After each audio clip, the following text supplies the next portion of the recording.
Kent Jensen with KentCoach.com. Psychologist Paul Ekman was the most oft-quoted psychologist of the 20th century. He was dubbed as the human lie detector because of his extensive research into emotions and their psychophysiological reactions. Now, he can tell whether you're telling a lie or the truth based on the muscles in your face and how they react with what you're saying to him.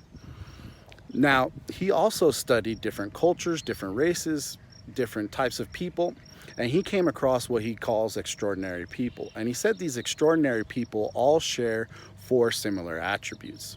The first attribute of an extraordinary person is they're very transparent with their lives. In other words, when they're by themselves, they're the same person as when they're in public or online. There's no difference. They're authentic, they're true, and they don't change. That's who they are. They're a good person when they're by themselves, and they're a good person when they're out in public.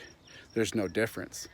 The second attribute that extraordinary people all share is selflessness or lack of egoism.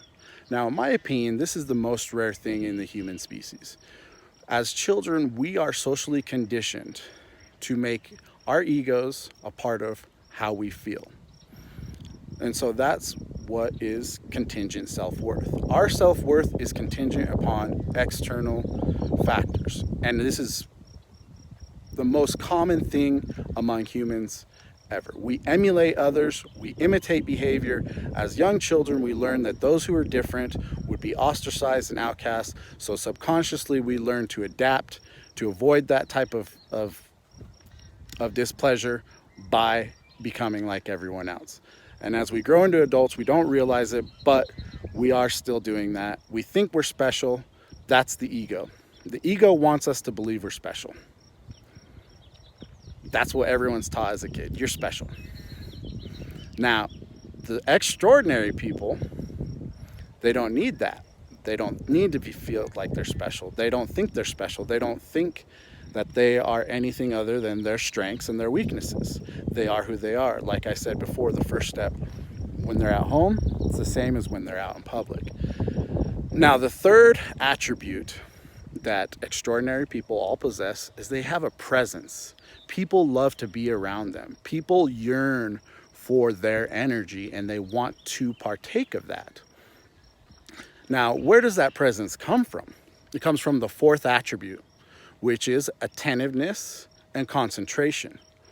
Now, nothing connects people more or makes them feel more validated than being able to listen and acknowledge their emotions and understand their point of view, understand their way of thinking. So if you want to create a presence, you have to become a good listener. You have to be attentive and have high levels of concentration.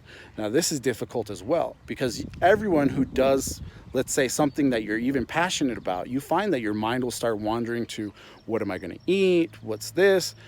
It's hard to concentrate. And as humans and technology has advanced, our ability to concentrate has digressed. So, extraordinary people all possess these 4 attributes. Now, the opposite of extraordinary is ordinary. Or, as I like to say, you can take it to the next level and be extra or extraordinary. So we have 2 choices. We can be extraordinary, but that requires a lot of effort. That requires self-awareness. That requires you to let your ego go. Or we can be ordinary and we can be just like everyone else. We can look for things to make us feel good about ourselves, look for likes, look for people to tell us how great we are, act like assholes when we're by ourselves, but try to act like a good person in public. Let's stop that. Let's all be extraordinary together. If we all focused on those 4 attributes and developing those attributes within ourselves, we can become extraordinary. I'm looking to become extraordinary. I am pretty ordinary. So if you're looking to become extraordinary too, join me. Let's become extraordinary together. Let's work on these attributes. Let's help each other grow as individuals. So feel free to reach out to me, KJ at KentCoach, or you can go to the website, KentCoach.com, or leave a comment below. But I'd love to connect, and let's become extraordinary together.